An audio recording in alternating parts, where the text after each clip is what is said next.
Hello, and welcome to Varn Vlog. I'm here with Alex Hochuli of Off Bunga Bunga fame and also author of many things, but of relevance today is a piece you wrote probably about 6 months. Well, I don't know when you wrote it, but it was published probably about 6 months ago, called Omelets with Eggshells and the Failure of the Millennial Left, addressing a kind of trio of books that are beginning of what is likely going to be a long postmortem on the politics of, let's say, 2008 and to 2022. And as a person who's also writing one of these kinds of books, I'm going to go ahead and state that I have a little bit of skin in the game here.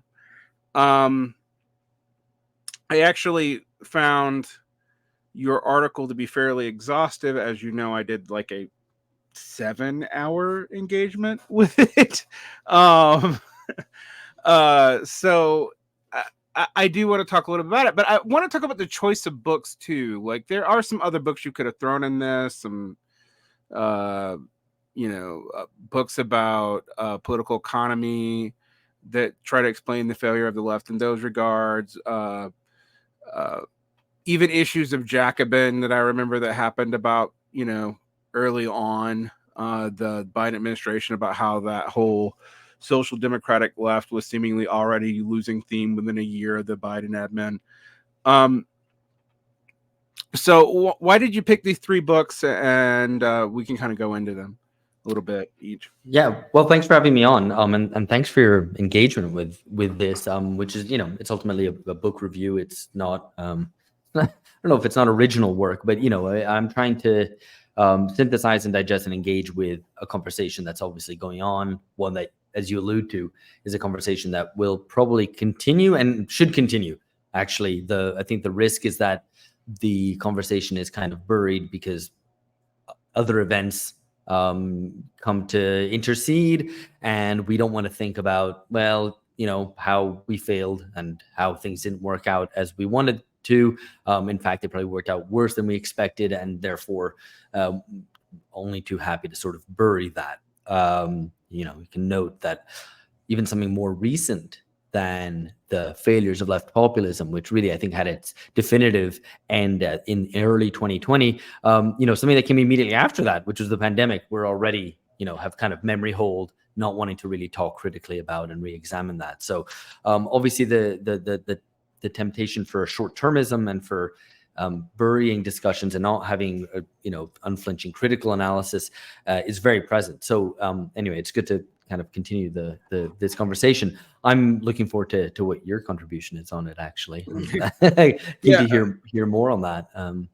It started as Wontokia Descends into Barbarism, and then it's just been renamed recently Barbarians, and it is increasingly about the way in which unanswered questions of prior generations of left and unanswered questions of the way political economy intersects with that leads to cycles of repetition, because there is a very, it gets weirdly specific in the American context,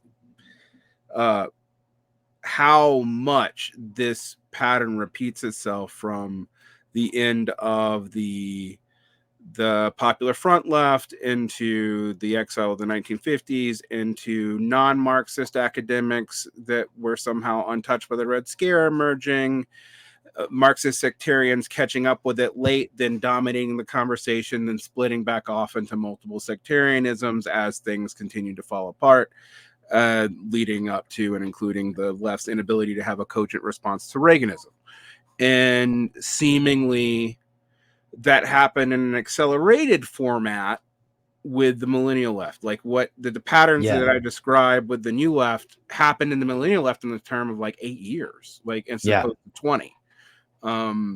Which is probably putting this in a longer historical timeline, we'll probably reflect back on this and go, well, why was everyone so excited? Or even forget that people were excited, because it was very brief. And I think that briefness is itself a reflection of a short-termism that was on show. And probably my essay is, it's called Omelets with Eggshells, so it's about not, I guess my main point is about not wanting to broach rupture And that's Mhm. kind of, if I'm going to summarize it for those who haven't read it or whatever, like that's kind of one of my main points. And probably the secondary one is about short-termism as well. And so, as I maybe say in the article, and I can't remember anymore, as you say, who was writing this at the end of last year. So I don't recall exactly, but basically, if the left isn't going to be is not going to think in the long term, then no one is, and we're all fucked. So Right. I think it's that as a primary responsibility to be thinking in a 20-year time span or something like that, and not in 4-year electoral cycles or whatever it is that that was occupying the minds of left populists or the millennial left, depending on how you wish to characterize what we're talking about. But anyway, to kind of try to I don't have a good answer to your question as to why these books. To me, they seemed obvious. They were the ones that were on my radar. There are also people that I, Chris Coutron aside, know in person or kind of am friendly with or whatever, and who either I've had a drink with or have discussed politics with and have been on BungaCast before. So it's a kind of, for me, a kind of ongoing engagement with their work and so on. And maybe vice versa, probably as well. So in fact, I think I hadn't seen Coutron's book out and I was writing it actually on Jaeger and Borriello's book, which is, and about Vincent Bevan's book. And why I started with those two is that they deal with different phases of the 2010s or of the millennial left or of left populism. Right. In that, Bevins deals with the protest moment, the sort of inchoate horizontalist occupation of squares that took place from the Arab Spring through to Southern Europe, which actually is not something that he deals with that much, but in Brazil and Turkey, even South Korea, etc., Hong Kong.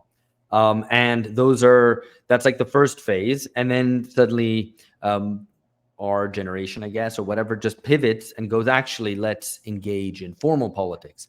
Almost an about face, which is too extreme, most likely, in some regard, in terms of being overly institutionally focused and overly well, maybe not insurrectionist enough. Anyway, we can get into the details of that and the way that those two moments contrast with one another. But my interest setting out was like, okay, you've got Jaeger and Borriello talking about the second phase, and Vincent Bevins talking about this first phase.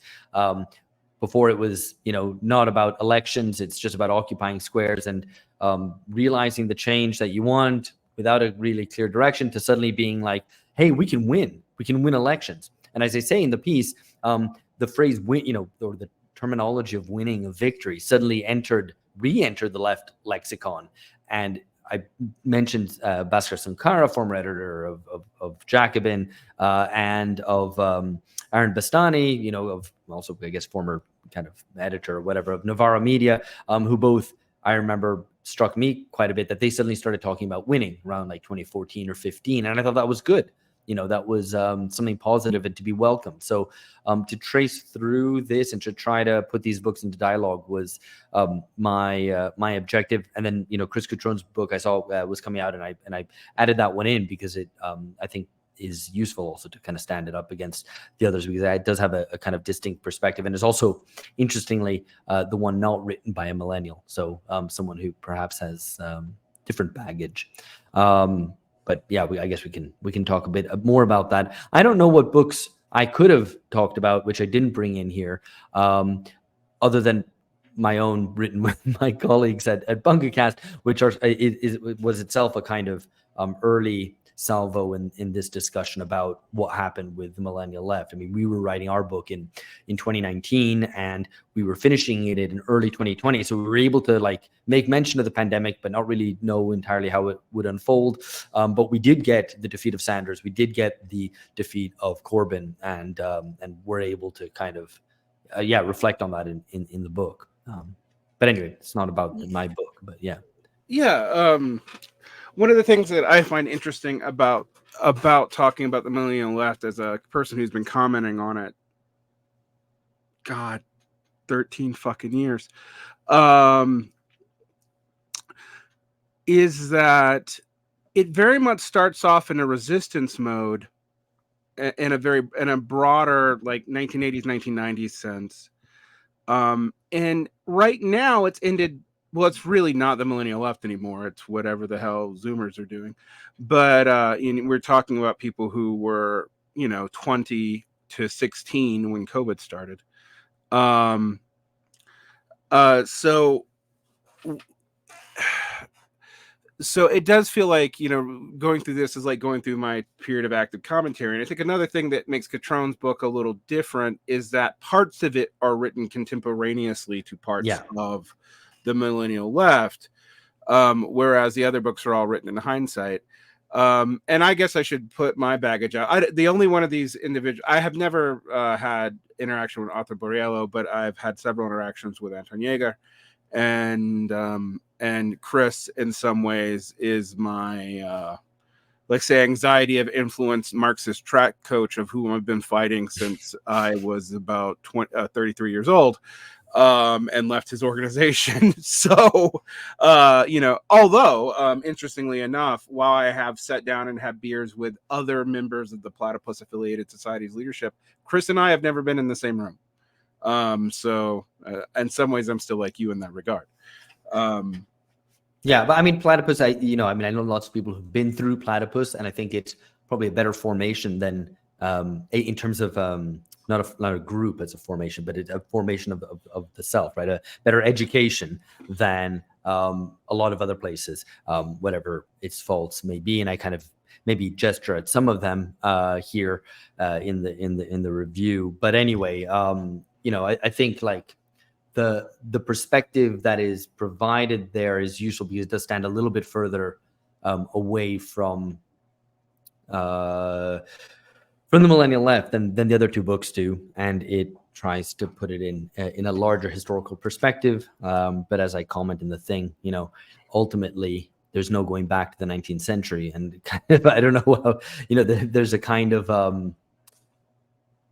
there's a critique which is like always going to be true if we are taking 19th century Marxism as our lens and to critique the contemporary age. But the reality is, if even Platypus is kind of true to their self-conception, is that the left is dead, and that and indeed politics is dead, or politics has died, and maybe has made somewhat of a partial return, albeit in very kind of confusing ways. And dealing with that seriously means, to a certain extent, not trying to kind of not imposing the demands and expectations of kind of the late 19th century or the early 20th century on today. Which it's one thing that you talk about, and I is the seeming impossibility of mass politics. My comment and my response to this was like, well, yeah, but mass politics is also historically actually quite rare. Like, we see it after World War I and World War II. We see it at some degree in like things that emerge in the 19th century after a series of devastating civil wars and economic depressions, like on the scale of which comparatively we are not yet anywhere near. And so I always think that historical like context for the period that we're also valorizing does have to be looked at, right? And I think you're saying the same thing. And while I will not include when I read over these, I had not read all these books. Now I have. I don't think Jaeger and Borriello really have their book felt to me the most almost journalistic, even though they're both scholars, about describing what's going on. Bevins is also pretty journalistic. He spells a lot of stuff out. However, while he is better than a lot of the people he was critiquing in that, he speaks a lot of the languages that he's referring to. Thank God. So he can interview people in their native tongue, as opposed to when Democracy Now! Went to Tahrir Square in 2011 and we're only speaking to English speakers. And I was like, okay, having lived in Egypt a good 4 years after that, I was like, yeah, you need to speak Arabic to have any idea what's going on. And even then, you have to know the right people, and some of them aren't going to talk to you. No, and Vincent Bevins is very good on, that dynamic according to which people are parachuted in, and the way that the voice of the revolution, or the voice of the mass protest, is ventriloquized always by those who happen to speak English, or kind of local NGO people who get sounded out by the media.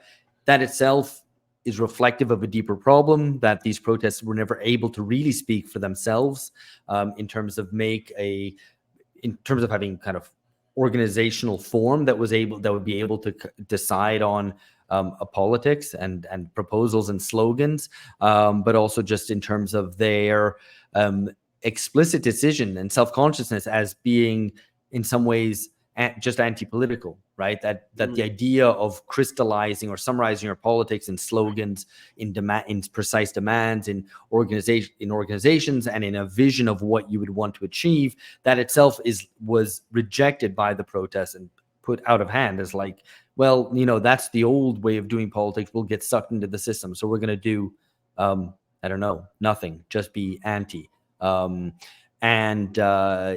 I think, what is it, like Paul Kingsnorth's book, like 100 no's and one yes, or whatever, something like that, which was a book actually about the anti-globalization movement.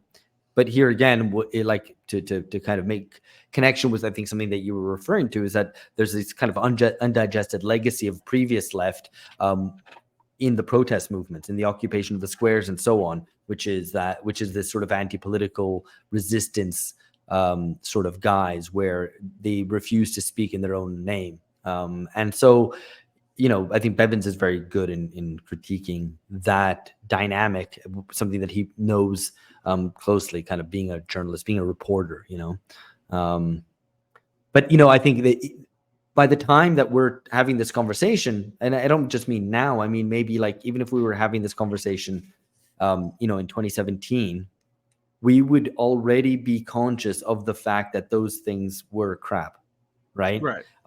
So the whole second phase of the millennial left, from 2015 onwards, was already, had a consciousness of itself as overcoming the deficiencies of that earlier phase, of the phase that followed from the global financial crisis through Occupy and all the sort of occupations and so on. So it's interesting to kind of put those things, face to face with each other, and to see like, okay, but did the second phase of the millennial left, did the populist moment, did the kind of turn towards electoral politics correct the failures of the previous phase, or did it overcorrect, or did it maybe undercorrect, or did it repeat the problems? And I think that's key, because that's properly examining them like within the same historical moment, right? It's not just examining them in relation to, again, like, well, what happened in 1917? How does that relate to that? And it's like, no, that specifically resolving the problems of post politics, right? Of the ways that society has been depoliticized, and contestation's been removed. How did the millennial left as a whole seek to resolve that problem? And I think what you can say, kind of looking, kind of zooming out, is that the protest movements compounded that problem by, in their anti-politics, merely rejecting the establishment. And the attempt to resolve that through a turn towards electoral politics, in some ways marked a kind of a return to institutionality, but it was an overcorrection, I think. Right. And I'm interested whether you kind of agree with that or not, because like for me, it's like, okay, we're screw politics. They don't represent us, right? No nos representan, like que se vayan todos, all those sort of slogans, which were actually a lot of them inspired by Argentina in 2001 and their debt default and all that followed from that. And so, those slogans then kind of, or not those slogans, but that kind of way of acting, that form of activism, gets explicitly kind of unconsciously rejected in favor of, no, actually, we should engage in politics, and we can win, and we can go, and we can win now, and we can win executive power. Mm-hmm. Well, I mean, the overcorrection to me, and this was something that I was worried about as early as 2016, was that we had seen in fact, I wrote about this in 2012. That what I saw in Occupy when I was going around the world. Luckily, I had a pretty sweet professorial job that would let me do that. And I was able to stop by and occupy Yodo, occupy Taipei, and then and the winter, because I had a long Asian winter break as opposed to like in the States where you do the summer break this long. I had to go back to the States, and so I don't know. I just took buses from Oakland to DC to New York and saw the Occupy encampments there. And what immediately struck me as a person who had been involved in the Alta globalization movement way back from zine days in the 90s, and who'd rejected it, is that what I was seeing in Occupy was a repeat of that, but that was probably going to play out when people realized that this wasn't a viable politics, that what Graeber was telling you and what Zizek was telling you in different ways. Zizek was telling you to think through it. Graeber was telling you to live as if you were already free. Which of course has two problems. One, you can only do that if you have the means to already be free. So you need to either be a student or unemployed or very, very rich, which I think we actually do see in some of those movements and how weird they got over time. But the other thing that was kind of clear to me is that that style of politics was like a passing of the torch from a kind of informal, nascent, well, maybe we should talk about Marx again, to Marxist groups coming back into existence, some of which had existed as part of the anti-war movement, some of which had legacies going back to the 60s and 70s, but most of which have been primarily dormant or non-existent from the 80s to the middle of the aughts. They were just kind of dead. The exception in America was the British Trotskyist movement. The American Trotskyist movement mostly died in the 1980s. And that was because they were willing to get on these, what the thousand no's and the one yes about alter globalization. And that was where a lot of that growth came from. So seeing that, I was like, well, how are people going to overcorrect? Well, they're going to go and grab for the executive like everyone tries to do. But the problem with that is actually a problem illustrated as much by Trump as by Bernie Sanders, in that there was a limit on how much Trump could actually change the Republican Party. He did change it substantively. It's not that there was nothing, but there was pretty hard limits. And you saw the Republican Party change Trump as well. And that beyond Trump, if you look at right-wing politics today, it is unclear what institutions or what groups or what ideologies or whatever will eventually replace him once he dies, which will probably be in the foreseeable future, just given his age. So, what's at root there, I think, in all those cases is a misunderstanding or an underestimation of the depth of the crisis of politics and the ways that has specific organizational manifestations. And when you talk about organization, people often just think about like, organize better or whatever it might be, right? Like do more activism. And that's not at all what I'm talking about here.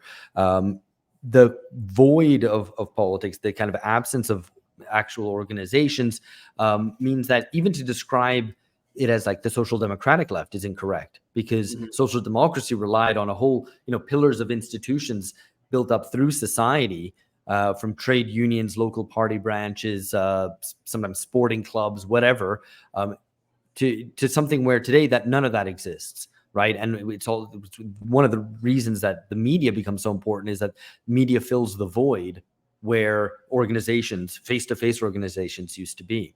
And I don't mean media necessarily like CNN, but also social media, which was the big thing that we got excited about as the millennial left. We thought that like Facebook groups and Facebook events calling people out on the streets would kind of resolve that problem. So I think to kind of rewind a bit, in the first phase of the millennial left, of the street protests, there is the crisis of politics. Insofar as there was a conception of a crisis of politics, it was resolved through, in purely kind of idealistic terms, like a turn towards utopianism, like just demand great things, right? Recognize us as being outside the system and opposed to the system, and a return to maybe talking about capitalism, which was probably the one kind of encouraging thing about that moment in the late 2000s, early 2010s. But it didn't reckon with the kind of organizational question. And there's actually a continuity. For all that there's an overcorrection in terms of, your Sanders, your Bernie types try to correct for the Occupy problem. There's also continuity in terms of not really reckoning with that void of politics. And so they're forced into using what little strengths the moment offers you. And what does the moment offer you? Well, it offers you the possibility of having a charismatic leader who can connect directly with an unorganized mass of people connected through the internet very often, and to build up a profile and to be able to act as a means of conveyance, putting all your hopes into them, right? All the hopes put on Bernie, all the hopes put on Jeremy Corbyn. And, I like Bernie Sanders as a politician. I mean, I can get into all the limitations of it, but I find him at least engaging in some way, whereas Jeremy Corbyn is a bit of a wet blanket, I think. So I find it not very credible. But and Jean-Luc Mélenchon, definitely more credible, a good good speaker, can communicate ideas well, forcefully, etc. But nevertheless, all these guys end up as receptacles for all these huge hopes and expectations, which they're unable to carry because they're just kind of individual politicians, and going up against the entirety of the state and whatever. And that's something which kind of gets forgotten, brushed aside. But again, there's, for all that there's a big contrast between occupying the streets versus contesting elections, there's a continuity there in terms of not reckoning with the deepness of the crisis of politics. And one is completely anti-political and not having specific goals, and the other one is very narrowly focused on winning executive power. Yeah. Well, I mean, I think that they both actually, in some ways, represent some of the problems with populism as such. Beyond its inherent class collaborationism, beyond any of that, it also tends to, I think Benjamin Studebaker, and this is a book I think you could have added to this, even though it's much deeper. Right, yeah. I don't think it was out yet either. Yeah. But that Studebaker points out that there is and I guess Studebaker's book is actually larger than the left. He basically sees all these manifestations of ideological politics as reaching the problems of a highly divided state. But what he points out is like a lot of things that seem anti-systemic, are only anti-systemic on the part of the system that you're looking at, and they're not anti-systemic to other parts of the system.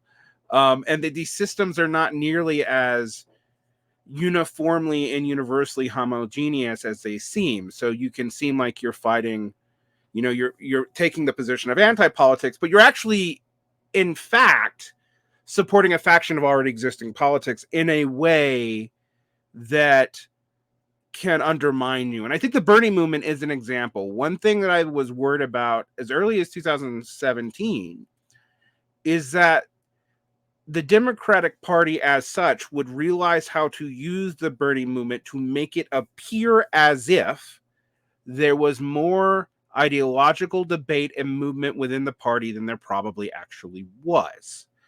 And I think, to me, that's undeniably what happened. And I think this is also true for labor, because Corbynism was a very small part of labor, even when Corbyn was the head of the party. And another trend that we've seen, and I want to ask your take on this, is even after these people lose, like Corbyn, I think Sanders is interesting because he has paid for his failure, but he's paid for his failure mostly because he's still in government. And Corbyn's still in government, at least for now, knock on wood. But he's been pretty much made irrelevant. But someone like Yanis Varoufakis, who took a heroic stance against Syriza. But if we are honest, these people lost. And they lost usually badly. Not, and yet I remember I was watching something that the DSA was putting on, and they were acting like Dilma Rousseff and everyone to come up and speak. And I was like, why the fuck do you guys only talk to the losers? Yeah. Like, well, there aren't many winners, but yeah, I take your point. what? Well, maybe like Lula, for example, is we've talked about the bizarreness of Lulaism and its both authentic and unauthentic aspects, but that Lula is an undeniably brilliant, street level politician. There's no way around that. And as such, like, I get why people could be excited about him. Although I also find it interesting that when Lula was actually in power the first time, the left kind of didn't care about him. It was actually more liberals who cared about him. And then later on, he becomes, through people like Michael Brooks, he becomes more of a key figure for some of these millennial leftists. But I think you're right. I mean, maybe it is that we just don't have a whole lot of winners in the first place. Like, and at least Giannis took a heroic stand and lost as opposed to the rest of his party who just went down with the ship. But yeah, I mean, Yanis Varoufakis was complicit in that to an extent as well by continuing to have too many illusions. Maybe not as many illusions as Tsipras has, who of course can stand. We can hold him up very obviously as a traitor, and I think we can use that language pretty forthrightly. But Varoufakis as well was deluded as to what was necessary, I think. But anyway, without getting into that because that's a whole other discussion, I think. Yes. Yeah. No, I think you're right. And I mean, the personalization of politics, which is part of, or it's a problem which is a subset of the general problem of populism, which is what you're referring to, right? That the personalization of politics is something that's necessary. I say necessary, I'm not recommending this, right? Obviously, but it's a necessary consequence of the void of politics. And what happens is that once the hype machine dies down and the politician is defeated, it becomes very lonely. Kind of Corbyn looks like a pathetic figure, and you have to have people pretending that Corbyn is, but it's still an honest man who did the right thing. But yes, he did lose, and it's like this pathetic scene where you have some leftists kind of holding up this effectively this corpse of a of a politician, into whom so many hopes were invested. So there's a kind of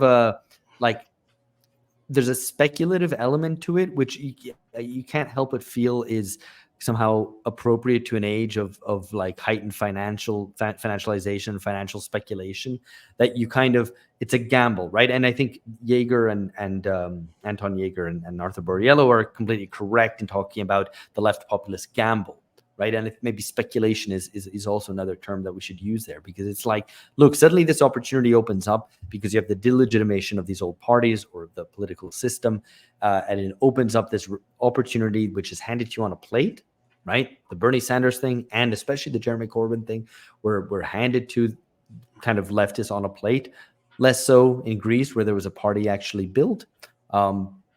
And in France also to a certain extent. But in any case, I mean, without getting lost in all the specific cases, these are kind of moments that emerge, which, happens in politics, which is kind of just opens up suddenly.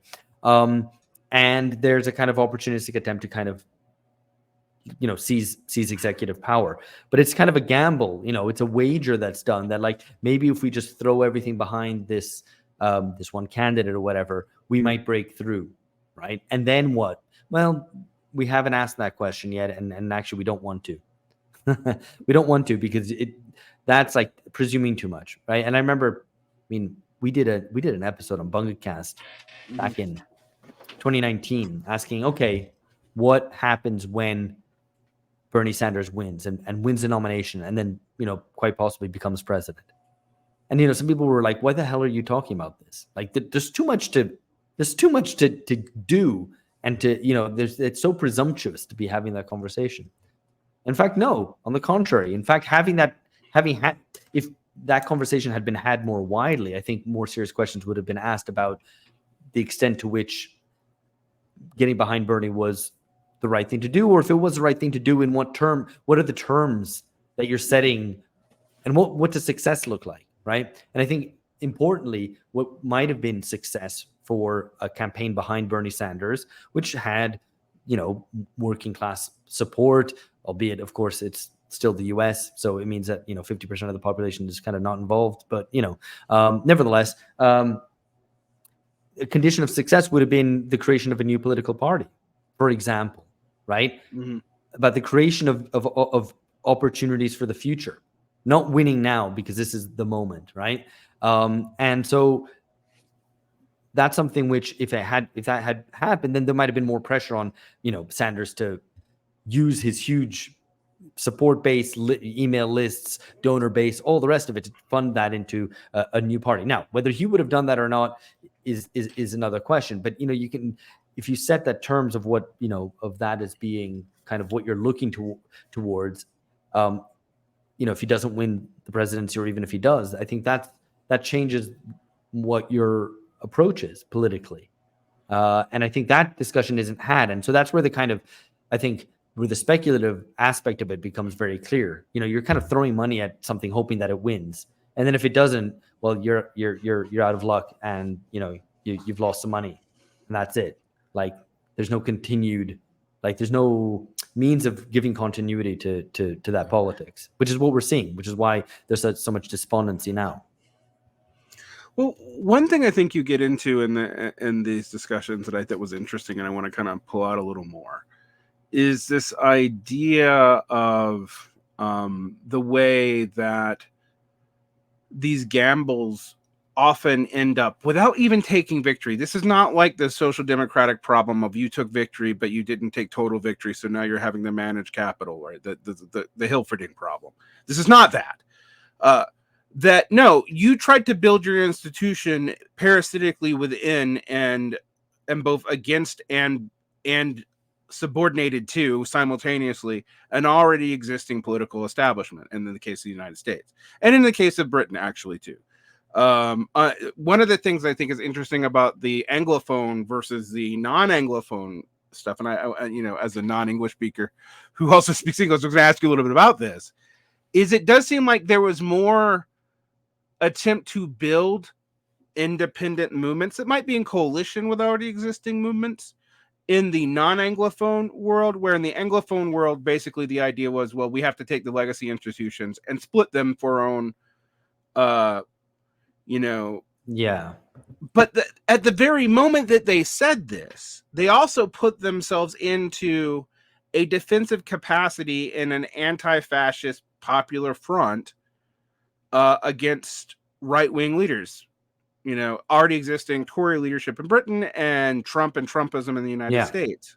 And they did that to themselves. Like, no one you didn't need to do anti-fascism. It's not like it's given by the moment. No one, you have to construct the argument that Trump is a fascist, and I don't think he is. And it's not a fascist movement. Even if he were personally fascistically inclined, I think that still doesn't matter, because that's just something that's in your head. And so they said that, but there's a necessary implication to calling someone a fascist, which is to say that you follow popular front politics and you need to get into alliance with, kind of centrist liberals against them. And that's something that, the kind of left set up for itself without being asked to. There's no need to do that. No, I mean, the liberal... and indeed, this is what I'm talking about with rupture. For all that the left says it's against neoliberalism, it wants to end neoliberalism as kind of the Chilean kind of equivalence promise to do, which is another interesting case, in fact, which Bevins discusses, that you can that for all this kind of radical positioning, or at least radical rhetoric about being anti-neoliberal, there's a kind of ultimate discomfort with the sort of change that might be necessary, and that politics might be unpredictable, and that there won't be guaranteed results. But when push came to shove, the left of the new millennial left, etc., always opted for the comfort of neoliberalism and its continuity, rather than the unknown possibilities beyond, right? So it was very clear with the UK, with Labour, and the question of Brexit, where they kind of, the Corbyn fell in with and ceded to pressure from kind of middle class mainstream liberalism of the UK to not broach Brexit, because that might might strengthen the right, it'll strengthen the far right, or something like that, which was a misreading, first of all, of what the implications and consequences of Brexit were likely to be, but more importantly, showed a lack of ambition and a lack of self-confidence in trying to create a new sort of politics, to perhaps seek to begin to resolve the crisis of politics, the EU being a really sophisticated mechanism for clamping down on the possibility of politics by locking things into an economic constitution, which is unchangeable, right? So like their unwillingness to broach that sort of rupture, I think, was very telling. And the same thing happened ultimately in Greece as well. In other cases, maybe there was a less dramatic confrontation with what the establishment, or with what the main establishment force would be. So, I mean, in the European space, it was always about the European Union, whether the left wanted it to be or not. In the US, it's a little bit different, but there you could say, well, it's the Democratic Party, which occupies that role in this drama, right? And there as well, as you're hinting at, there was kind of no real willingness to break with the Democrats because whatever, Trump fascism, et cetera, et cetera. And so, I think there is a difference, as you hint at, between the kind of Anglophone countries and the others, but I think that's given by the nature of the political systems. Where in the UK, it's a first past the post system. In the US, it's a one-party state, except there's two of them, and you're dealing with that as a very specific sort of problem. It makes more difficult the creation of an independent political party which can genuinely contest elections in a competitive manner, which isn't the case in the multi-party, parliamentary systems in continental Europe. But that's even more the reason why something like Podemos, which had some wind behind its sails, created a different party, created a kind of independent party of the left, which, for whatever faults it might have had, was a kind of original proposal which sought to dethrone and remove PSOE, the main kind of center-left neoliberalized party, only to then find itself in coalition with them, supporting that government, and then ultimately ended up cannibalized by it. And so, like, what it ends up doing is kind of what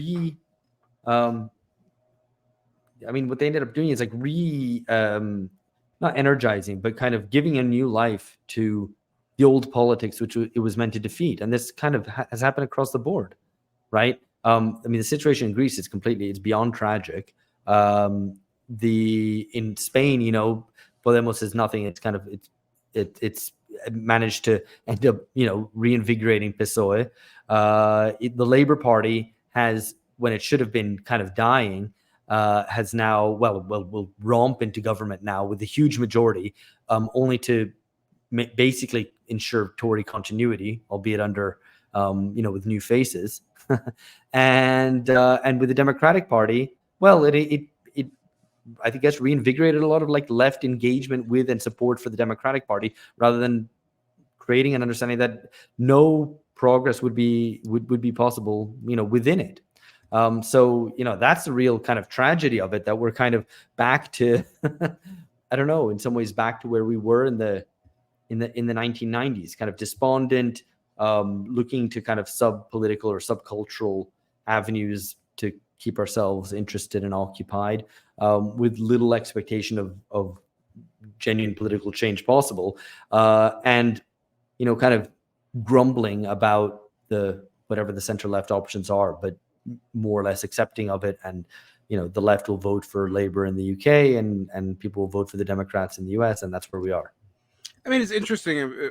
The crisis of the Democratic Party is going to be, given that what we've also seen in regards to how the most recent debate performance, maybe one of the few debates in history since the Nixon Kennedy debate that might actually matter.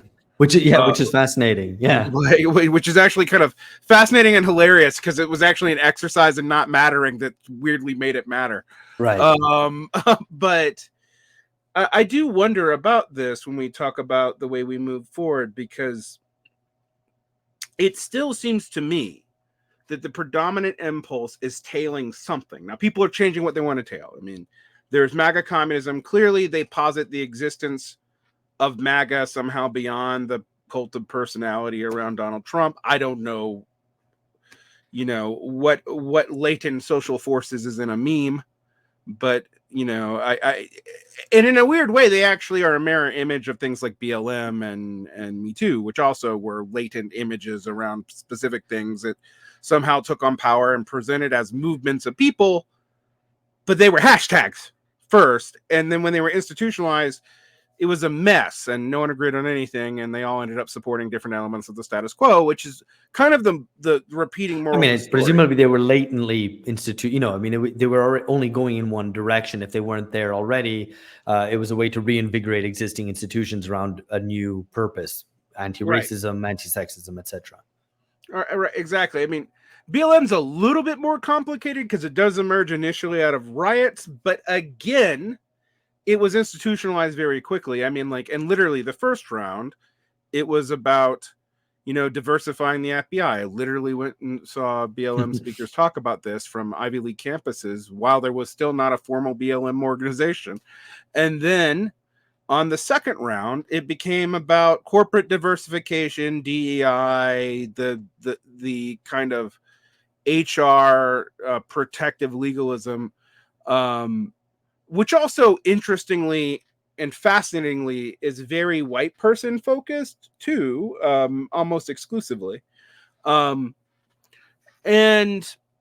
that also died very, very quickly because it became very clear that there's a weird mixture of demands that were too easy and demands that ad hoc and of themselves are impossible by themselves. Like, you can't just reform the police by defunding or even abolition by itself without dealing with the larger social context of which all these things developed in. And there was no real attempt at all to deal with the larger social context.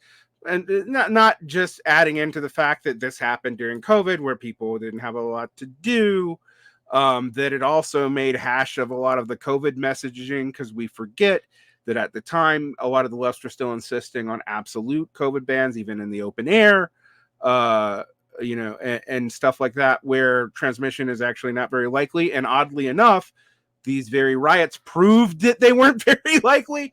So it was a thing of infinite contradiction. And I think, today, I mean, one of the things about all this is this was all thrown again. I remember this being all thrown again to support the Biden administration. And, one of the interesting things about the Biden-Trump debate that I found fascinating is neither man can admit that basically Biden continued implementing Trump's policies, and the thing that got better is from the Biden's perspective, is they didn't have people who were anti-vax that they were trying to appease while also pushing a vaccine program. So it just got clearer to administrate, although also clearly the United States handled it particularly poorly.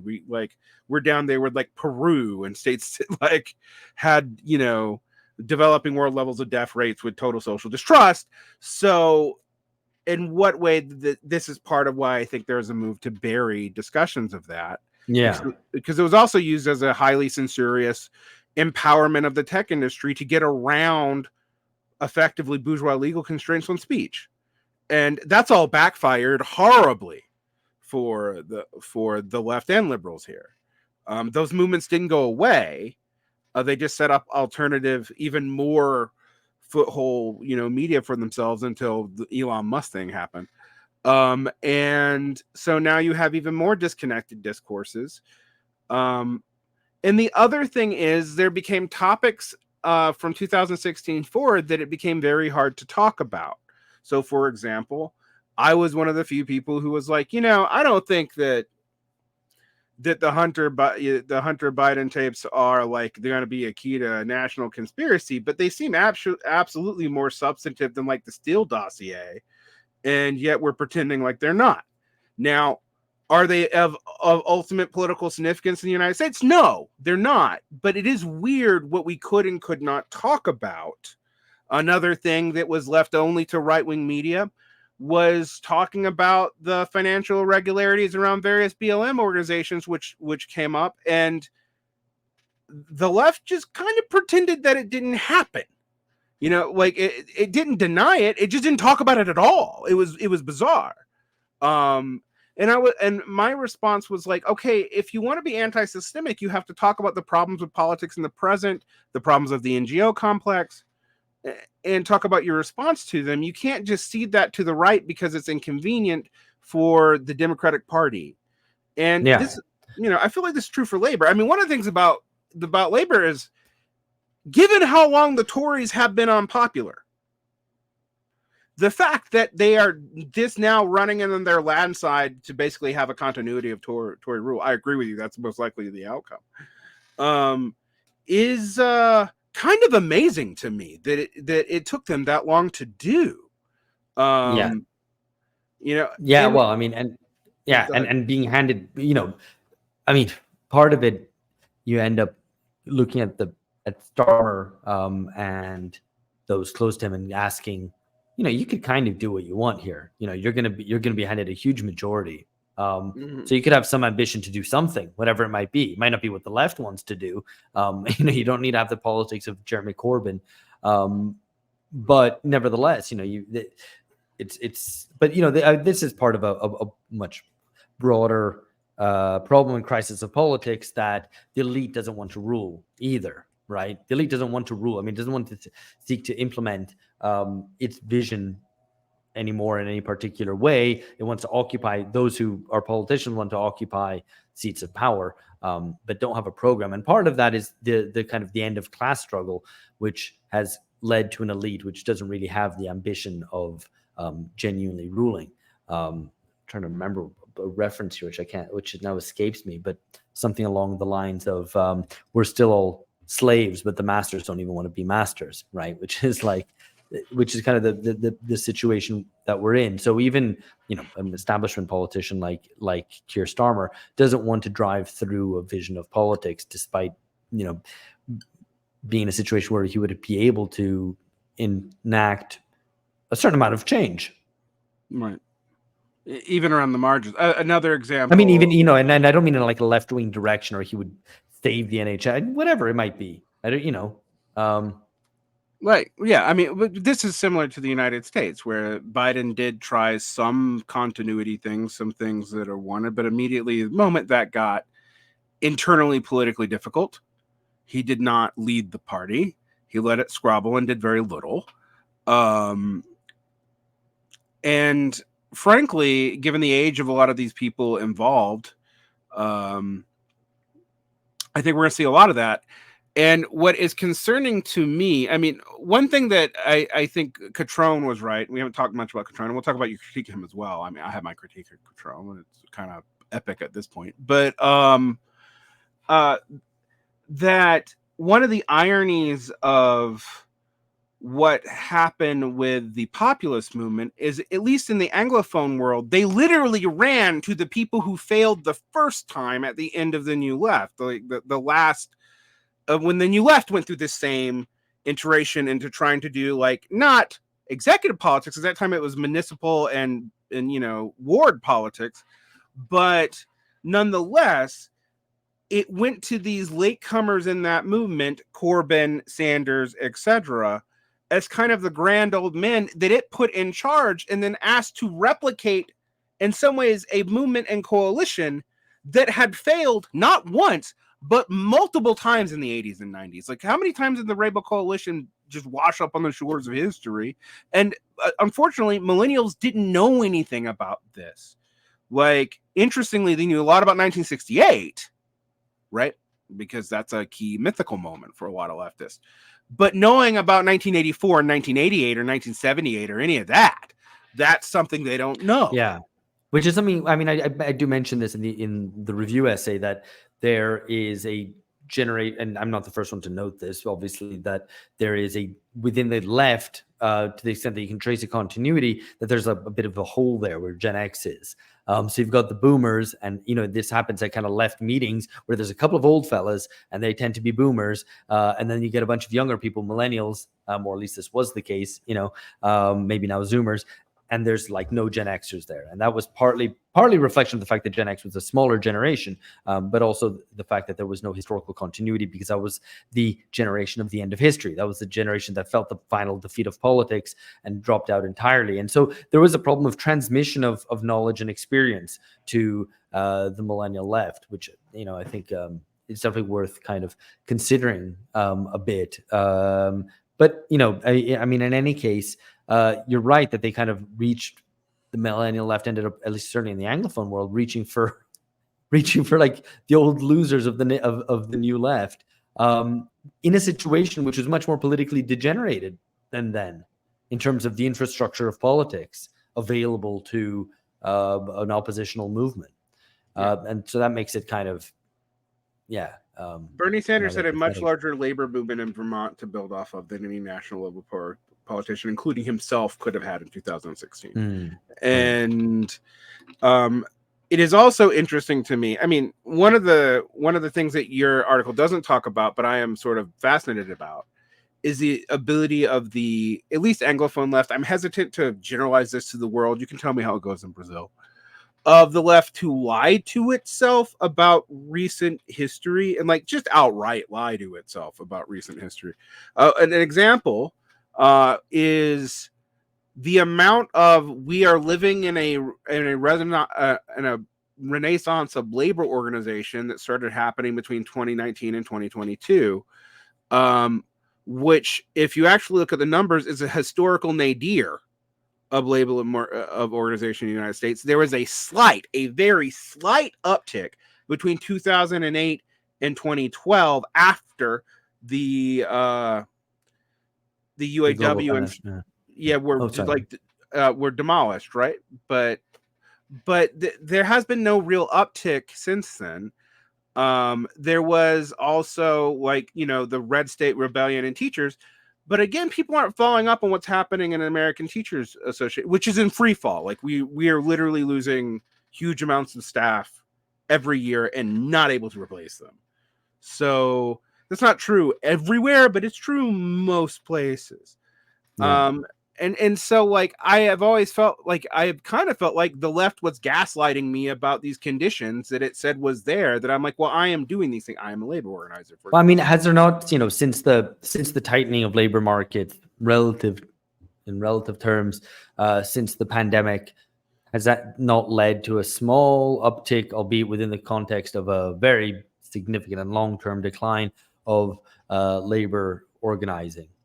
There is an uptick of union membership, I should say, because organizing in the United States, something else. Kind of. So what that has led to is there has been an uptick of numbers, but it's at a smaller density than before, and that's so there is some uptick, but it is not even keeping up with prior union density.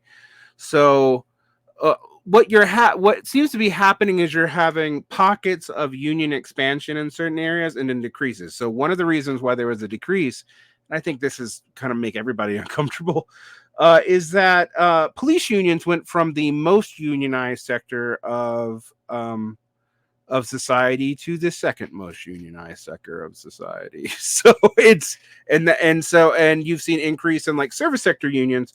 But an increase in the service sector union in the United States, that's like an increase of 0.2% to 1.2% to 1.5% union density. But that also looks like a lot of applications to the NCLB for unions, because they're very small shops and they're each individually getting unionized. So that can look like 600 new union applications, but it may only be 6,000 people in a population of 320 million.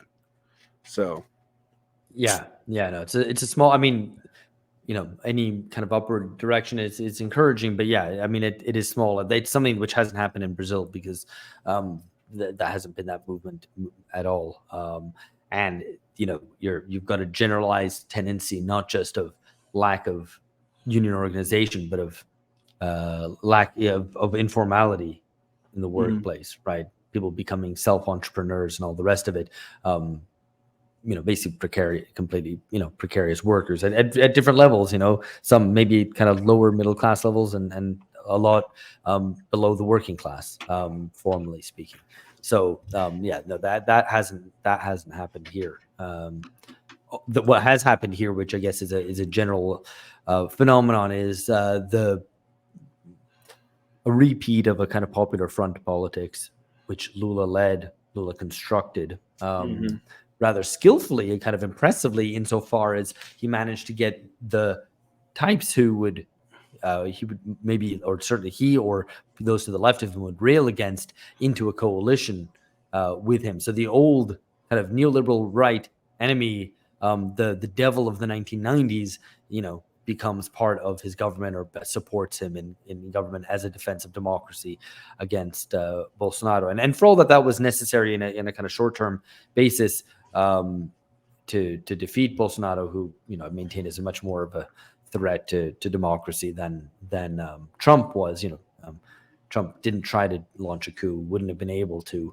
Bolsonaro did, and had conditions been different, perhaps would have been able to kind of sway enough of the military. But I think the military ultimately, there are enough important generals there who didn't want to rule directly, because it's important to, I think, this is an aside, but we don't live in an age of military dictatorship. To the extent that there are military dictatorships, they're either kind of extremely kind of on the margins of world history and kind of the legacies of whatever, like the North Korea or whatever, kind of legacies of previous historical moments, or extremely short-lived, or only the most backward societies in the world. I mean, kind of the poorest countries in Africa, and who constantly have kind of one military coup after another. But that's kind of very much on the margins of world affairs. We don't live in an age of military dictatorship, because we don't live in an age of mass politics. We don't live in an age of the threat of communism or of actual socialist politics. And so the elite doesn't need military dictatorship. It can just do the thing of de-democratization, which is happening everywhere, which the liberal center is entirely complicit in, which is just kind of slowly rolling back democracy and instituting at the most a kind of constitutional dictatorship, but which still remains an imitation democracy, right? Like all these, if you think of like the whole former Soviet space, they're all kind of still present themselves as democracy, even if they're in practice not at all. So I think that's worth considering and worth bringing in here to discuss in terms of what the left sees its job as doing in terms of building popular front politics against fascism. Is that, if you're not going to have military dictatorship, it's pointless to talk about fascism. I mean, what is fascism without dictatorship? Right? Like, not all dictatorships are fascist, ugly but all elements fascism is absolutely dictatorship, right? So Right. if there's not going to be dictatorship, what the fuck are you talking about? It's not even at the level of horrible Cold War era murderous dictatorships. It's not even that, let alone interwar fascism. Well, even in today, I was thinking about today, because people are picking up about, we just got rid of Chevron deference, which means that the judiciary can now interfere with the administrative interpretations of ambiguous laws and statutes and case law. And they're like, well, that strips it away from Congress. I'm like, yeah, but it wasn't really in Congress. There's been...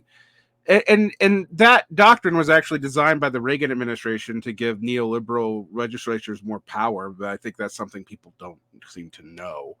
But undoing it is just moving the arbitration of rules from the people doing it, but who are also not democratically elected. They're appointed by the executive, just like the judiciary is for the most part.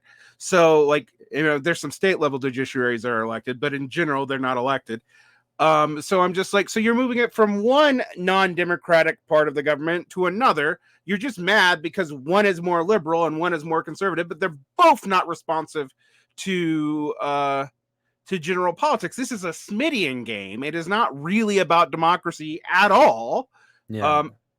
I remember another liberal friend of mine who I'm going to have back on the show eventually, but he was like, well, politicians need professionals for policy. And I was like, and how in the fuck are we supposed to believe that you're democratic then if you think that policy has to be decided by professionals?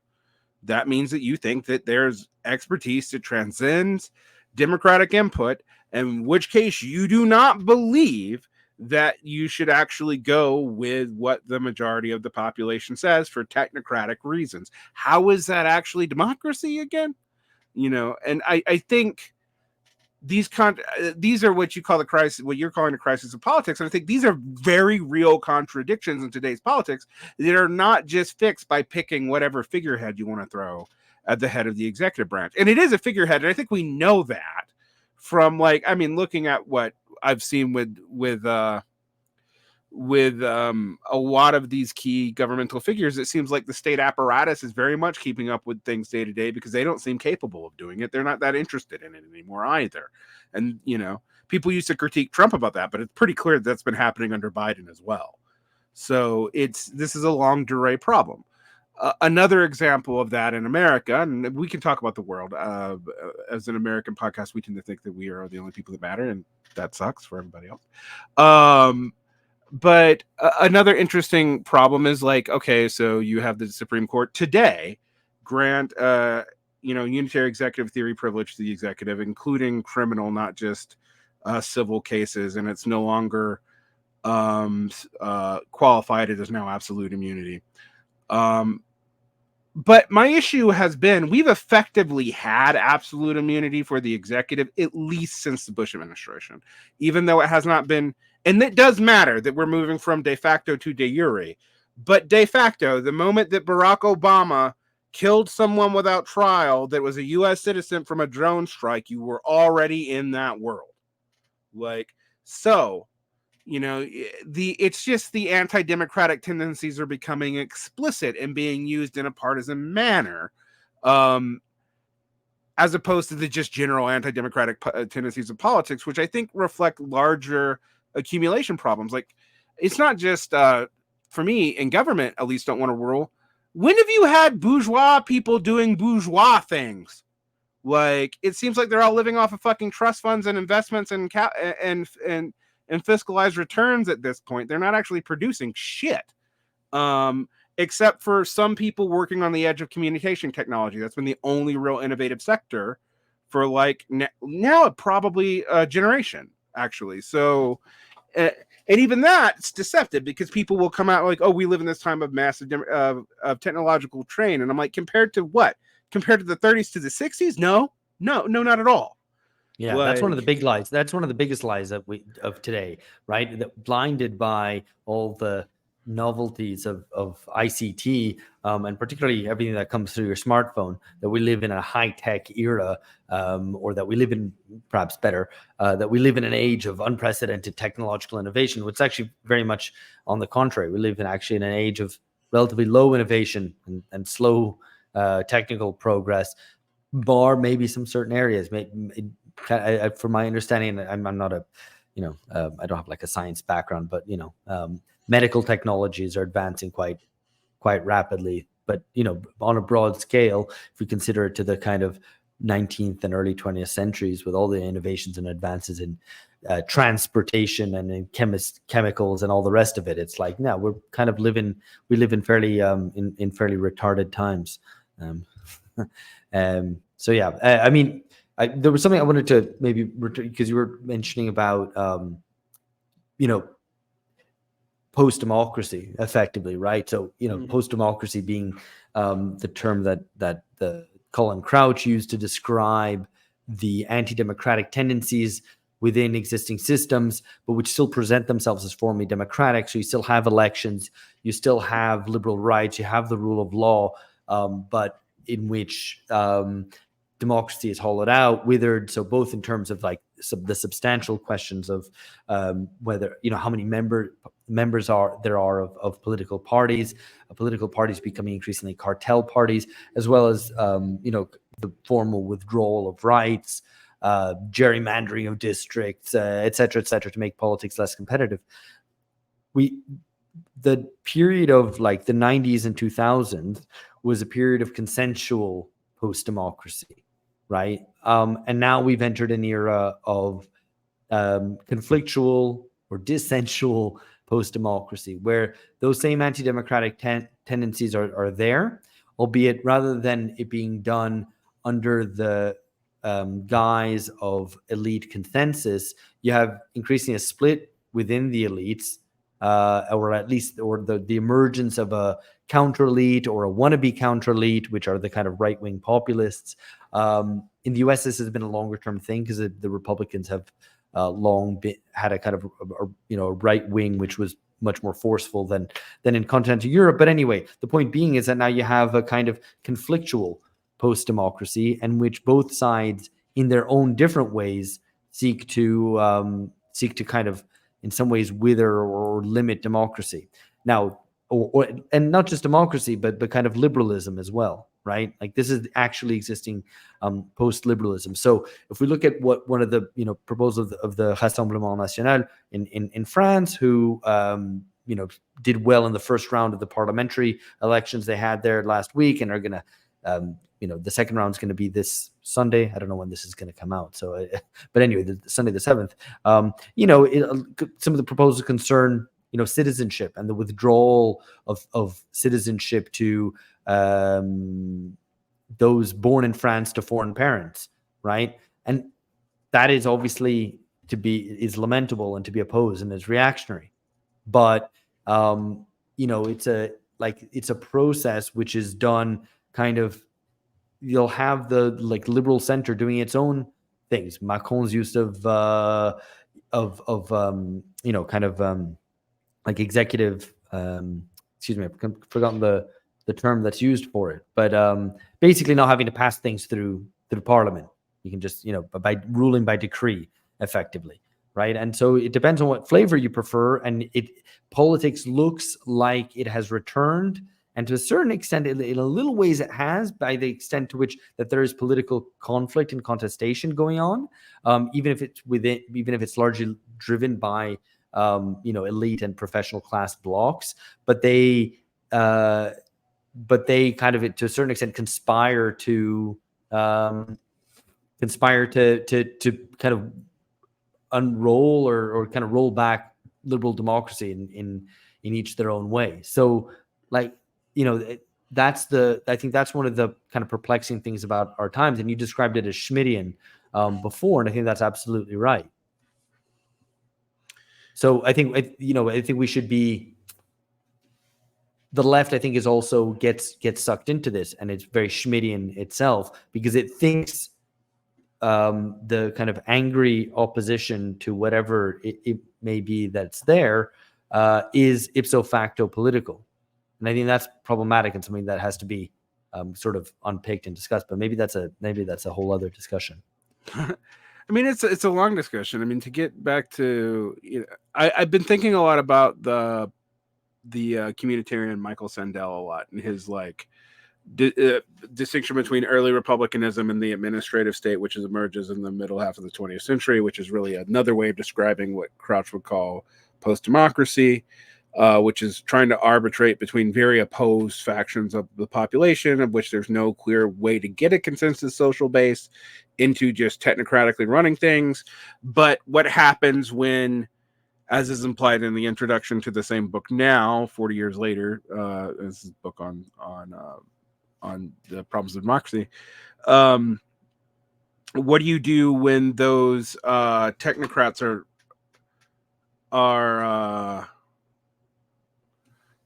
no longer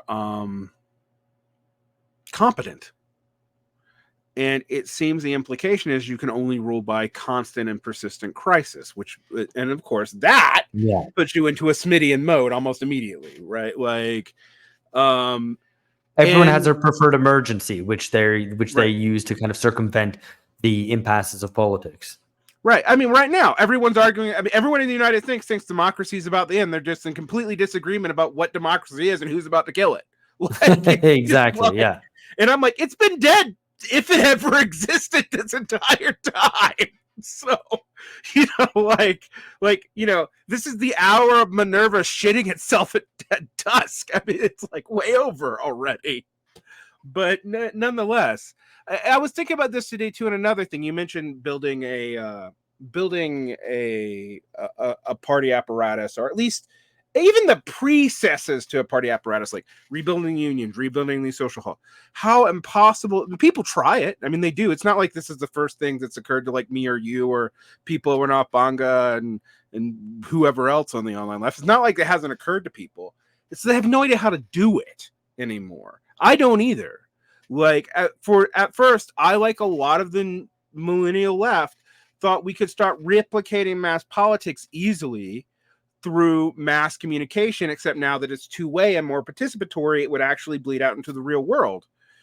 What it actually seems to have done is the opposite, is to pull the real world into it, which is kind of disheartening and terrifying ultimately, but yeah, nonetheless. I mean, that illusion at least is gone, because I think the moment at which social media presented some image of new forms of sociability and new forms of politics is now impossible. I mean, you can't even post politics stuff, or it gets no traction on Facebook, for example. So this idea that like politics is something that gets discussed on social media, and unfortunately only on social media and not in the real world, even that now I think is something that's kind of falling away pretty quickly, right? It's only on X that kind of politics is discussed. And I mean, discuss isn't even the right politics word is for yelled it, at in hyperbolic form, so people will follow you and yeah. hate spread your message. But yes, it at least is still happening. You get hyper politics on X, and you get no politics anywhere else, right? So right, or you get the weirdnesses of TikTok and Instagram code speak, where you have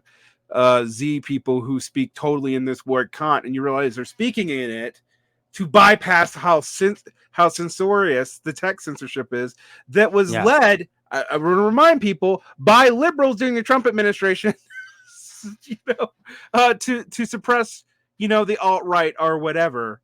And while yes, the alt-right is gone, I don't think it's the lack of internet that killed them. I think it's the fact that they subsumed themselves to the Trump administration and then had to deal with the aftermath of that, just like a lot of these social democrats are going to have to do. Social democrats and populists, whatever you want to fucking call them, are going to have to do, because they really were part of the way to make Biden appeal like a vital opposition to Trump. And it's hard for me. I guess the biggest thing for me is like, it's hard for me to even make this argument now, because they're like, oh, we need to fight against democracy. I'm like, but I mean, fight against democracy, like fight for democracy. I'm like, well, but all these things have happened under your watch. Like all the consolidations of Trump movements actually have happened mostly under the Biden administration, not under the Trump administration, which is, and that's despite the fact that the Republicans can't govern that well. They're at constant civil war themselves.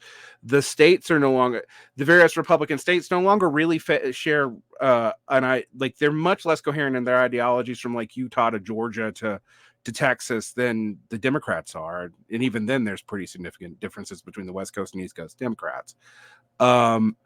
It seems like they're like, this is an illusion of something like that is hard to explain, except that people don't know how to do these politics except for defending. Like, I think Matt Christman is somehow right. For a lot of people, negative partisanship is all they have left, and what they don't look at is that actually still defends the status quo by and large.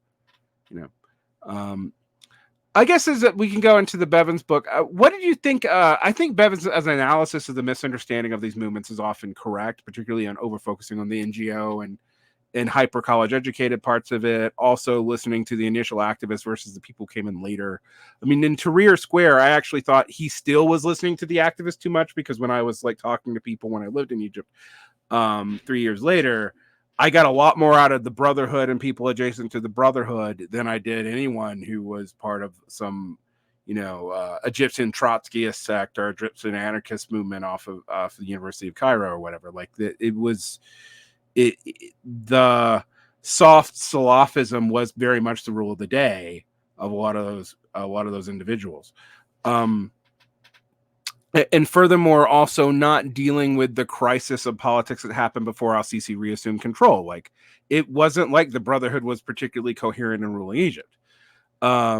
So these things were all kind of bracketed out of the discussion. And I guess, his takeaway is we need like a return to a Leninist party. And I think you and I both go like, yeah, but none of the conditions that made that possible exist right now. And you have no idea, other than just saying verticalism a lot, of how to make that happen. Like, so, I found Bevins is like 80% good, 20% bad, but the 20% bad I was just very frustrated with, because I was just like, this is still some kind of weird political voluntarism where we just like, if we just have a horizontal organization, we can get past this. And I'm like, there are plenty of Leninist sects right now. It's not like we lack them. They're not successful. And it always, I think, ends up being like or the examples of something positive, even if it's not a full-throated advocacy or endorsement of it. It's always like, oh, what about the Naxalites? And or it's like, or you have to do the kind of revolutionary tourism that has been a feature of the Western left since the 1960s. Of kind of going, oh, well, what about these guys? Yeah, but these guys have a mass organization and there's a mass political party, and it's like some weird like legacy Stalinism or legacy Maoism that kind of persists for some reasons, but it's not something which would be replicable in in Western Europe or North America, in the kind of most advanced states.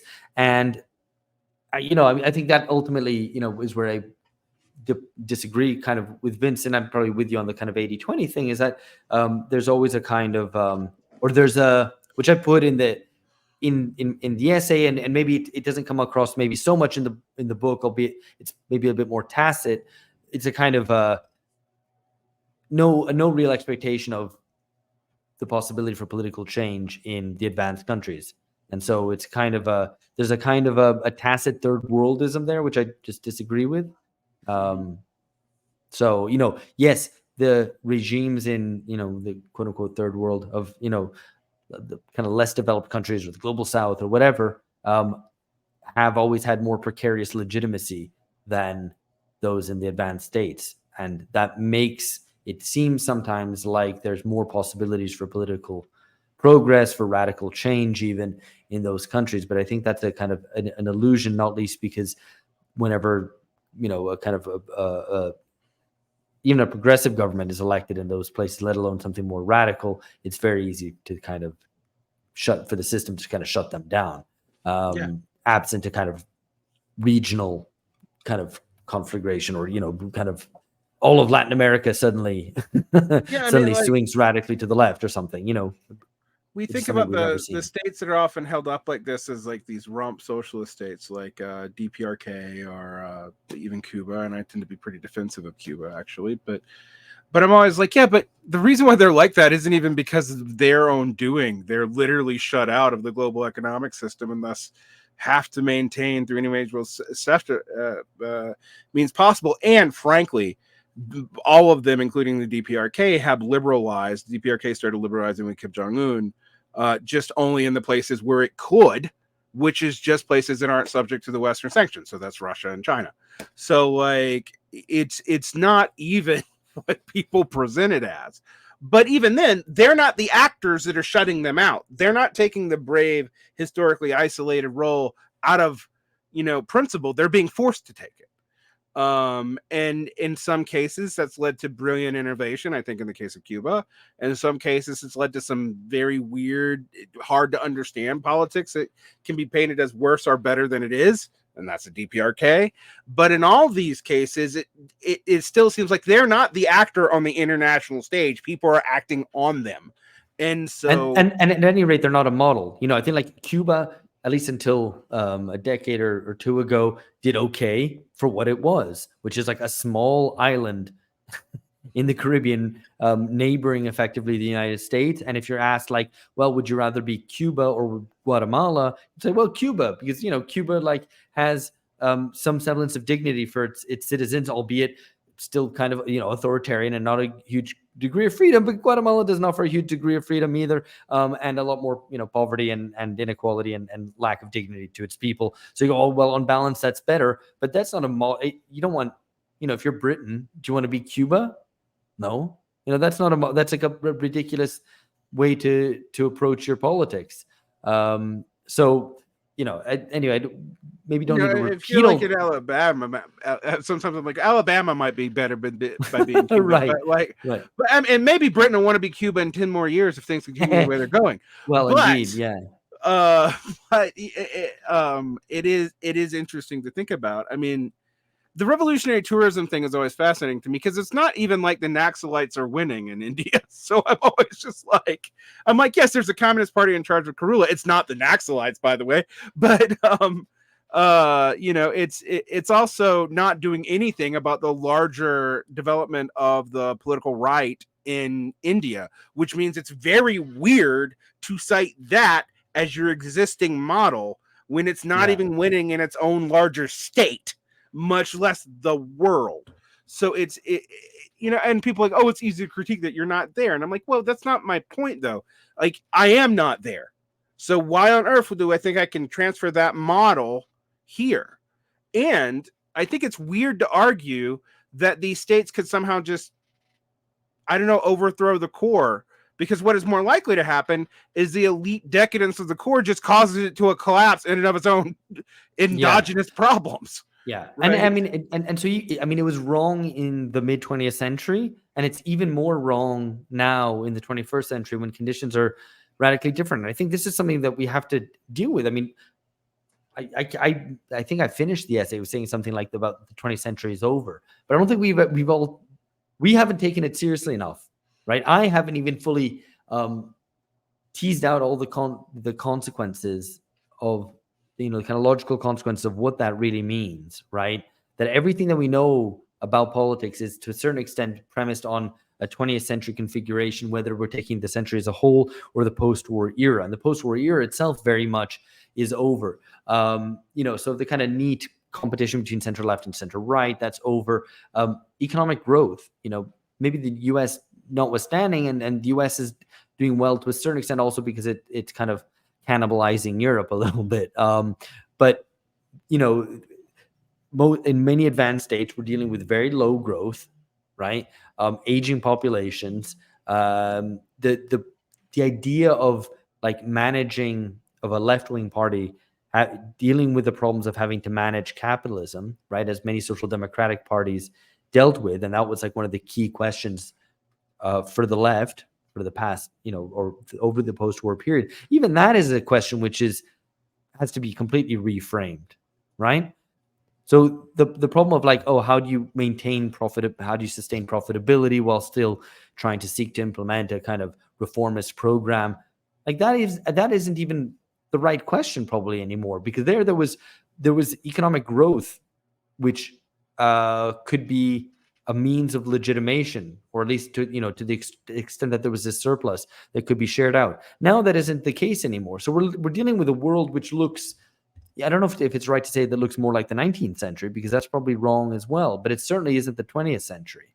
So to a certain extent, we have to be serious in dealing with our questions, not trying to resolve or replay the 20th century and saying, okay, but if we have these kind of vertical parties in the third world which might take power, then we can restart from there. Like let's restart from 1968 or whatever it might be. Well, I mean, it does feel like picking some of these places in the world is this idea of like, oh, we can go back to the prior conditions because we're going to places that are, less down the historical timeline, if you want to take the teleological view of it, or in a different phase of development, if you want to take a non-teleological one, and trying to restart the game over from there, except that actually butchers the logic of why this was the way it was in the initial instantiation. You needed, for example, the whole innovation of Leninism was partially because like they had to explain how this revolution happened in a place that it wasn't supposed to happen without another revolution happening for it to join up to. Like, exactly. Like, and in a way, 1992 solves the question. So it's, and I agree with you. There's a whole lot of like the 20th century is over. And we either want to pretend it didn't happen, or we want to say the 20th century is over. Let's redo the 20th century from the beginning. Like, Yeah. time doesn't work that way, people. Like, yeah, indeed. Or like, let's go back to 1945, which is, of course, particularly the British obsession. Redoing the spirit of 1945. I think there's even a Ken Loach film called that, isn't there? Something like that. So anyway, like that's kind of this kind of nostalgia. But at the same time, there's a kind of irony that there's across the political spectrum, apart from maybe the kind of the progressive center. Progressive in quotation marks. Yeah, apart from because the progressive center is all about the future, about being up to date, right? It's come on, it's 2024. How can you still be prejudiced in that way? Whatever, right? So it's all about just being up to date with whatever it's the new mores that has decided must be applied across society, and that everybody must be up to speed with. Taking those people aside, you have what motivates the populisms of the left and the right is a nostalgia and a desire to return basically to 1963, give or take some years one way or the other. The left prefers to emphasize different aspects to that which the right does, but the kind of ultimately the object of their desires ends up being kind of the same. And it has a strong appeal, right? Like if you look at how the populist right's advances in Europe, it's a lot based on a nostalgia which often is racially coded, but it's also a kind of desire for a more stable society where you could have a family, you could have a stable job, you could have a realistic prospect of advancement in life, etc., etc. Now, they think, okay, well, if you stop immigration, then that will resolve that, or if you get rid of all the wokes, then that will improve the situation. We can return to that. Those are obviously kind of premised on kind of impossibilities or it's kind of mis-selling. But I think that nevertheless there's this kind of nostalgia. So it's it's not just kind of the left, which is thinking that you can repeat the left, specifically kind of left intellectuals who think you can repeat the 20th century and then their proposals. But there is a widespread, this is the way that the loss of historic imaginary actually applies or manifests itself, is in this kind of across the board nostalgia for returning to the 1950s or the 1960s, and that has I think that has a popular kind of purchase, and that's why so I don't know what the answer to that is, because you wouldn't want to sow illusions, and you'd want to like disabuse people of the idea that one can return to 1963, but at the same time, the desire that's expressed in that is something that has to be spoken to. Well, I think we have to, to use the horrible Derridian phrase, hauntology, bleh. But I think we do have to speak to the fact that this nostalgia, even though it's largely imaginary at this point, people are increasingly removed even from the memory of the 70s, much less anything before 1960. But there's something very real there, right? We can't just ignore that as like, oh, it's just, they denied history to us. Well, what does that mean? Like, why does that have so much purchase? Why does that BFO phrase about the cancellation of the future have so much purchase? Not just for us on the left. Like, let's be quite realistic here. Whether it's like the neoconservative right or like weirdos in France like Guillaume Fay, they also are responding to that, right? Like the cancellation of the future says something for them too. That's what archaeofuturism and all those weirder esoteric European right thoughts is actually about. And we live in a time right now where, because of the infinite remixing of social media, these things are running back into each other and created like hybrid ideologies, which don't really have mass social movements behind them. But then, to be fair to them, what does? Like, and I remember thinking, we saw this in the aughts too. I remember like there's all these kinds of weird hybrid political, like, anarcho-monarchism and the National Socialist Libertarian Green Party and, things that are easy to make fun of now. I think we're seeing that again because we're in a similar moment. And I guess my last question for you is, why does it feel like I am in 1990 to 2006 again? And yet also not, because none of the optimism of that time period and none of the stability of that time period are available for us either. Right. That's a really good question. It's right that the mainstream optimism, albeit, I think it's important to bear in mind that the moment of post-historical euphoria amongst the establishment and popularly to a certain extent as well was pretty short-lived. And certainly by 9/11 in the United States, it was over. And as many people, including Slavoj Žižek, have pointed out, that the imaginaries of the time were dominated by fantasies of catastrophe, right? All the kind of films that Hollywood churned out were all these kind of catastrophes that we continue to kind of hinge our imaginations on, kind of imagining that that this moment of catastrophe will happen, and we fear it but desire it at the same time, and we hope that it will somehow resolve our problems for us or resolve the sort of intractability of the age. But anyway, there was nevertheless, if not some optimism, at least a kind of channeling of hopes and desires into the idea that, there's economic growth. You can go and buy new stuff and cheer yourself up with home improvement and whatever it might be, right? I don't mean the TV show, although maybe that too. You like, so that the withdrawal of that, but also, so it's not just the withdrawal of that kind of optimism that existed from 1990 to 2006, but also the increase in conflict, that social life feels increasingly conflictual at a kind of everyday level of kind of war of all against all, which gets, I think, or at least into a certain extent, politics functions as a means to seek to resolve those antagonisms or solve those frustrations by channeling all this anger into politics, into kind of Schmittian politics, for those who want to do it. For other people, you withdraw into other areas. You might seek to withdraw into religion or to your hobbies or whatever else it might be. But unfortunately, you can't really find peace there either, because those things are increased. I think Benjamin Studebaker's book, actually, which you mentioned earlier, is quite good on depicting this situation. But, for those who might be interested in politics, or who, follow maybe what's going on at certain moments in the electoral calendar. So if you're in the U.S. from June from June 2024 until November, you'll be interested in politics somewhat, and for the rest of the time you won't be. You are kind of drawn into it in kind of a Schmittian mode, right? Friend-enemy distinction.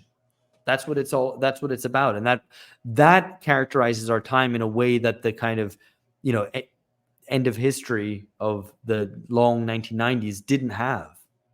And that's that's kind of what's unique about our times. The fact that jurist, not the fascist, actually won. Anyway, yeah. No, I mean, I think, to let you finish, I do think it's interesting that there's all this focus on fascism, today.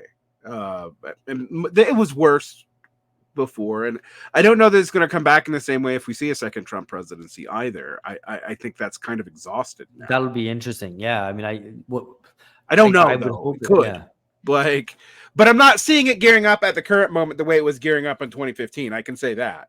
But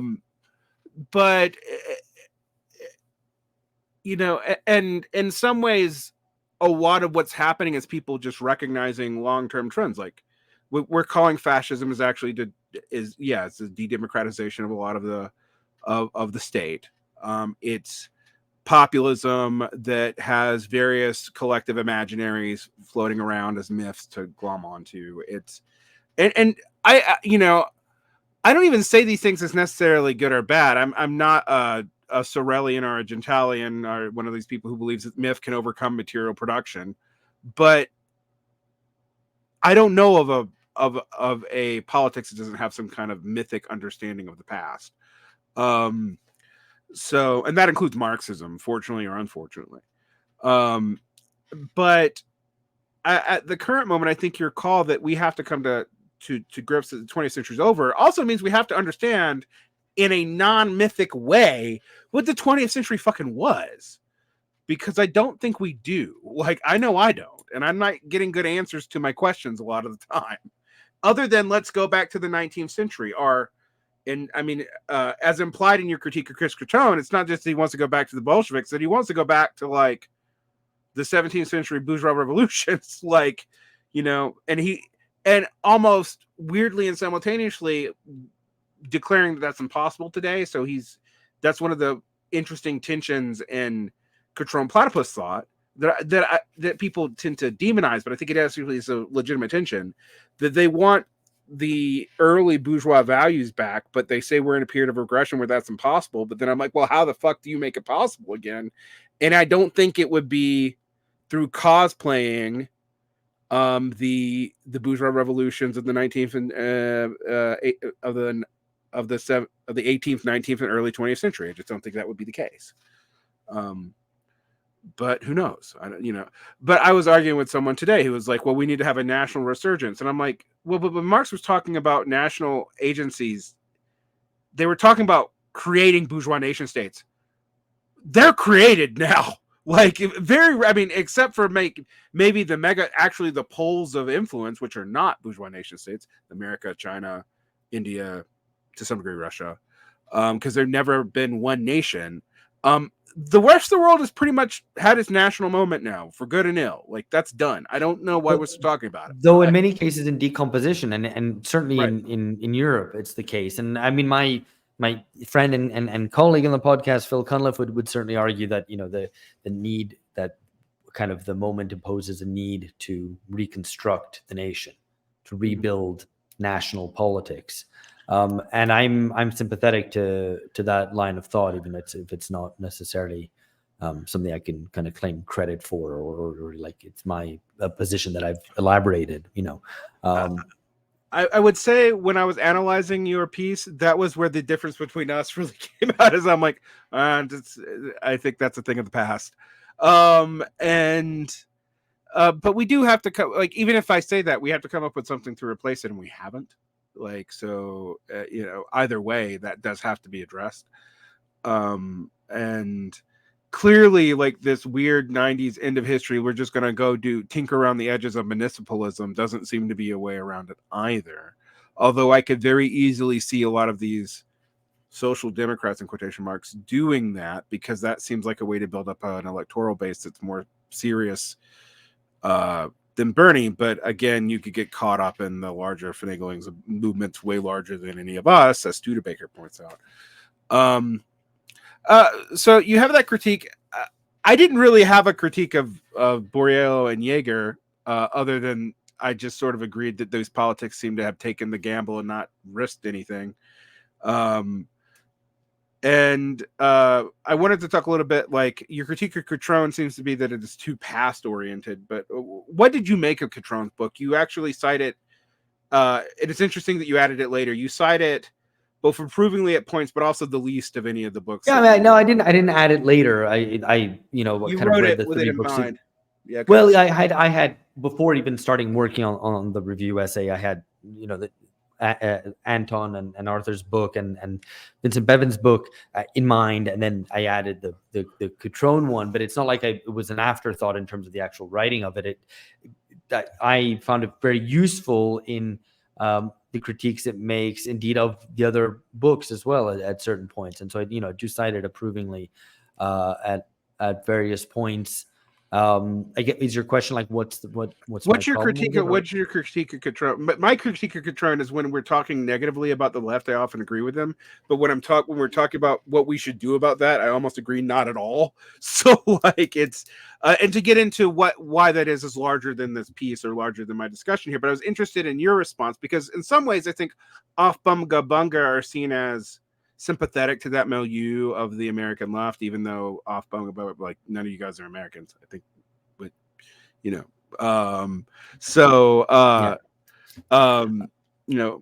and I often think we often squish Off Bunga together too much too, because I think there's differences between you and Philip and your other co-hosts that are subtle, sometimes not so subtle, but Um, yeah. Obviously, maybe comes out more because we're old friends, and it's easy right. to kind of argue with people or to seek, with narcissism, small differences, and seek kind of distinctions when it's more questions of emphasis or approach rather than anything kind of fundamental. But in any case, I mean, I think I think the question with Cutrone, I probably have already said kind of what I wanted to say about that, but it's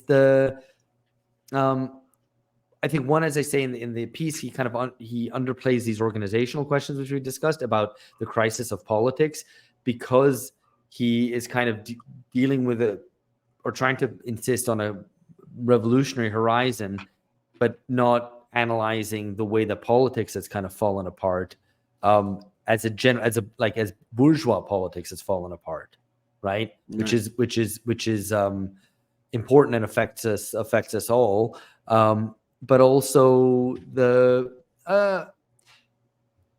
yeah, I mean, I'm going to just repeat myself because I don't think I have anything new to add here. We won't go. It's the sense of a political indifferentism of a kind of, well, to a certain extent, there's politics which imposes itself, and yes, it might be bourgeois or class conciliationist or whatever, but we have to create the conditions for politics today, which is not something that previous lefts had to deal with. No, and so that's not the since problem. not since the bourgeois revolutions, actually. Well, indeed, and that wasn't the left. I mean, because Right, that the would be an left. anachronism. So whether we want to organize ourselves and conceive of ourselves as a left is a whole other question. And I've never been wedded to left, so I don't really care for that either. I probably use leftism as a term of kind of disapprobation more than approval. So anyway, but the point being is that we have to. Cutrone is right in terms of we should judge politics on the basis of whether it opens up future opportunities. But then I think he should be, we have to take that kind of more seriously and go, okay, well, we have to create the conditions for politics today. And how do we do that? And the millennial left failed in its key pivotal moments where there were possibilities to do that in various different ways in different contexts. And it shied away from it. Right. Yeah, and I in some ways it just follows a long tradition of people who shy away from. I mean, like historically speaking, if we're completely fair, we talk about, well, there's more losers than winners. That's just always true. Like, most revolutions fail. It is even when the revolutions succeed, they often fail 4 or 5, 10 times before they do. And I do think we have to think about this in terms of a different kind of politics. And I think we have to deal with the fact that, I mean, one of the questions that isn't in your piece, but has come up as part of the response to this, was the revival of PMC discourse, which is an old discourse that goes back to the New Left, that itself really goes back to divisions in response to World War II. I mean, it goes back to like James Burnham and Robert Michel and people like that. But that was an attempt to answer this on class grounds, except it's a very broad answer. It's actually not a very fine-tooth class lens. There is, I think there is some truth to parts of that thesis. I also think like there's a lot of ways that it can be abused, but that was also clear response to the failure of the millennial left, was to try to come up with a class theory for why it wasn't working. And I think the problem is that we need that class theory, but it is not in and of itself explanatory of the larger problems of why bourgeois politics itself seems so deracinated. Because no matter how much you want it to be, the middle managers are not actually in charge of everything. And if they are, it's not because they took that power, it's because someone abrogated it. And where are they? And that's a big question that you kind of have to answer to make a lot of these discourse patterns make sense. And again, that's beyond the scope of your original essay, but it's implied, because that's when that discourse and that class analysis emerged pretty much at the end of the anti-Trump period as a way to seemingly explain why the Bernie movement went off the rails, and I'm not sure that it ultimately goes deep enough in understanding these larger political problems, the problems of, I mean, one of the things that I would say even to Chris Catrone is like, I would like you to go materially deeper in understanding regression. Why materially, not just ideologically, not just off of unfaithfulness to bourgeois whites, why materially has this happened? And I don't get a lot of answers for that, at least not from Marxists. Like weirdly, they don't seem interested in like that level of analysis to go in and be like, okay, well, why does the bourgeoisie seem non-functional after neoliberalism? I mean, theoretically, if we're honest, neoliberalism probably should have ended in 2007. And nothing's really replaced it. But it also isn't functioning the way it used to function at all. So, what's going on? Why is no one in charge? Why is there, as I always say, why are there no adults in the room? There really isn't right now. Why? Like, why can no one imagine, replacing Joe Biden, an 82-year-old man who is clearly having mental health problems, now undeniably, I think, without creating a political crisis in a massive party where you think one dude who is not the dictator of the party shouldn't be that hard to deal with, and yet there is no answer to that. I mean, I think the United States, where this is particularly farcical, but people who think that the other parts of the world don't operate this way, I kind of think they're wrong. It's like, no, the hegemon is where this is the most obvious. But if you look at these other states, you still see it. Like, a lot of these, even like these autocratic states, these strong people are having hard times keeping their shit together a lot of the time. They're not all Xi and Putin people. Like, so it doesn't, and even there, right. Putin isn't who the liberals wish Putin was, right? Right, exactly. I mean, in some ways, the liberals want a more coherent enemy than they have, and all this stuff is kind of. I keep on thinking about who all the. I think about the pessimism of Mike Davis, who pointed out that we were all going away from like collective leadership, even in China. And then also all these leaders are very old worldwide. And it's just like, what happens when they die? I mean, and, I'm not wishing them to die. I want people to understand me, but they are mortals, and they're like between 60 and 80 now for most of these people. What's going to happen? It's not clear that they've cultivated cadres or anything to replace them. In some cases, in the case of like Russia and China, it's just not clear. I don't know. I don't read I'm not in there. I don't read relevant languages. It's opaque to me.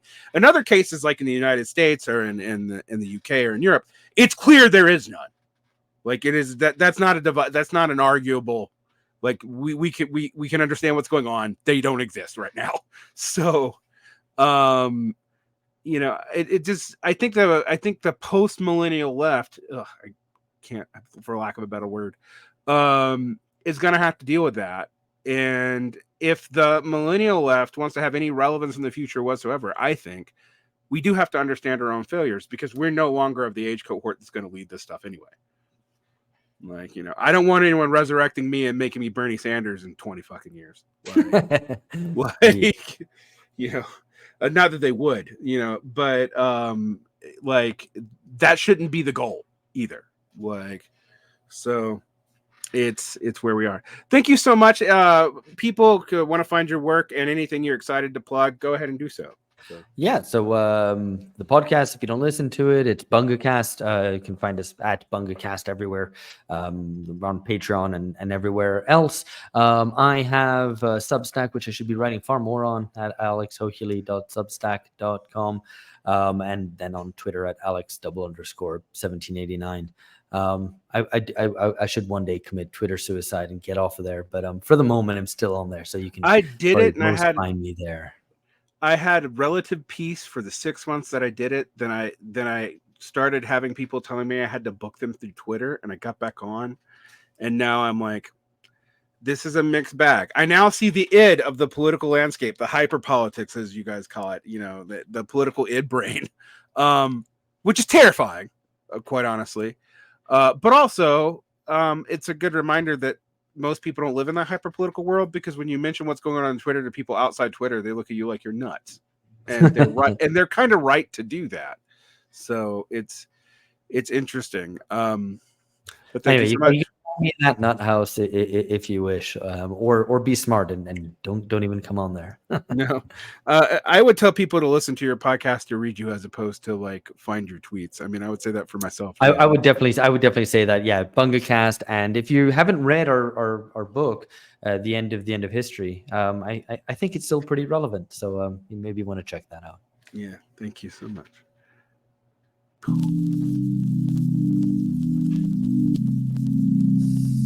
this has crashed.